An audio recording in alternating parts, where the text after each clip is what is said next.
Hello, this is Besiana, and I'm here with Warren Collins from Pennington's Manchas Cooper. Warren will be presenting today at our session, Navigating International Borders, and so we're so excited to speak with him and hear about what he'll be presenting and his work as a whole. Okay, so hello everyone. A bit about me. I'm a solicitor advocate in London, England. In the English jurisdiction, we have two types of attorneys. We have barristers, who are the trial lawyers that actually present the cases in trial, and then we have solicitors that are the interface with the client. They do everything up until trial. And then we have a hybrid. We have solicitor advocates that do both those functions, and that's what I do. I've been practicing catastrophic personal injury law in London for about 33 years, and my special interest and special niche is I represent British people injured in the United States and Americans injured in the English jurisdiction, so I do transatlantic catastrophic personal injury work. I'm currently the co-chair of the international practice section of the American Association for Justice, and this afternoon I'm going to be presenting on cross-border litigation. I'm going to be talking about one particular case which relates to a plaintiff who is English, and he was a professional motorcycle racer, and he was injured in a road race on the Isle of Man, which is a separate legal jurisdiction. And the whole case turned on whether or not the jurisdiction was within the English courts, because both the plaintiff and the defendant, the organiser of the race, were English, or whether or not the case would proceed in the Isle of Man, which is where the accident took place. The defence made an application to the Isle of Man court to declare jurisdiction, and they prevailed.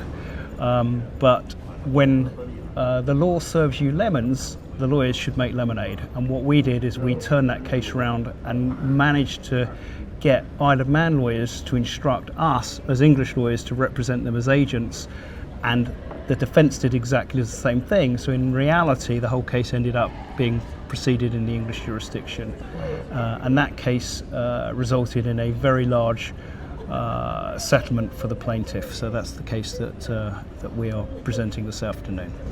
That is incredible. Is that a lot of what you're doing in your practice, since you're working across the borders? Are you defining in which jurisdictions?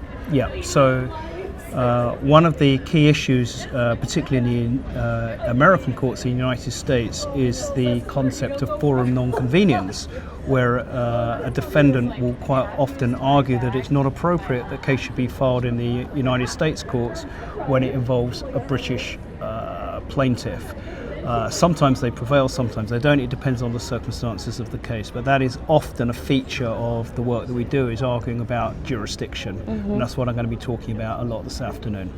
Excellent. What would you recommend to internationals or Americans in the UK if they're injured? What steps do they need to take in order for them to comply with all of the requirements that solicitor advocate would need to take their case to court? Okay, so the most important thing is timing, because there may be a statute of limitations which applies to the case. Okay.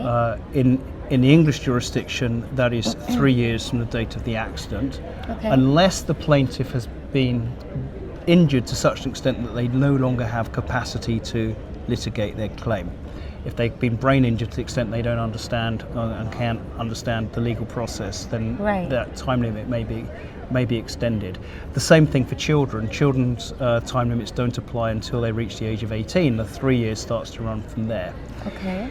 The difficulty is that the case may be required to be filed in a different jurisdiction, and therefore it's really important to understand what the time limits in those jurisdictions are. And across the United States, that varies from state to state.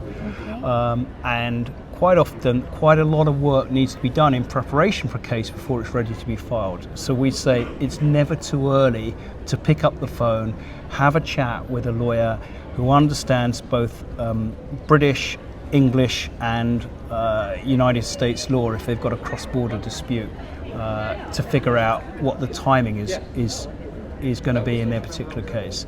Then they're going to need to understand the medicine, what the injuries are, they're going to understand the science, they're going to need to understand the liability issues, whether or not it's a case that they're going to bring in England or the case they're going to bring in a different jurisdiction. So yeah, I think the short answer is make that call quickly. Perfect. Thank you. Well, I know that we're limited with time, but thank you so much for letting us know a little bit about what you'll be presenting and giving some ideas to potential victims that could contact you. Thank you very much. Thank you so much.